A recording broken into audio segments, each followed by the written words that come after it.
U Botunu je jutros došlo do nepotrebne napetosti dok je policija reagovala profesionalno, poručuju iz PES-a.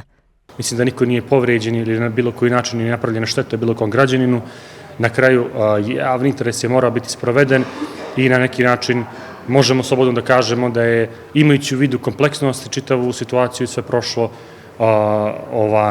u pravcu toga da se ostvari projekat, a to je da je postrojenje potrebno Podgorici i da nećemo trpiti štetu. Iz Nove srpske demokratije pozivaju na hitno rješavanje problema sa mještanima Botuna. Ovo što ste čuli sad od predsjednika Skupštine, to je zajednički stav kluba poslanika Nove srpske demokratije i možete to preneti slobodno kao i ne samo moj stav, nego stav svakog poslanika.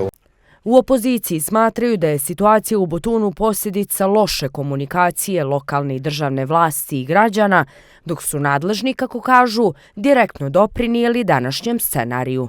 Ovo je jedan samo završetak jedne kulminacije, jedne predstave u kojoj su cijelo vrijeme problemi gurali po tepih, u kojoj se građanima Botuna davale lažne nade, lažna obećanja. Prije godinu dana se pričalo da se neće graditi u Botunu, da će se graditi na drugoj lokaciji. To su govorili i premijer i sadašnji gradonačelnik Podgorice, iako su svi više manje znali da se mora raditi na ovoj lokaciji. Jednostavno nije se našao dogovor, kvalitetan dogovor između vlasti i građana Botuna. Očigledno da je to rezultiralo ovom eskalacijom. Vidjeli smo dakle da policija postupa i prema rukovodstvu opštine Zeta, prema kolegi poslaniku. Čini mi se da ćemo imati krizu vlasti, vrlo moguće na državnom nivou, svakako na lokalnom nivou u glavnom gradu.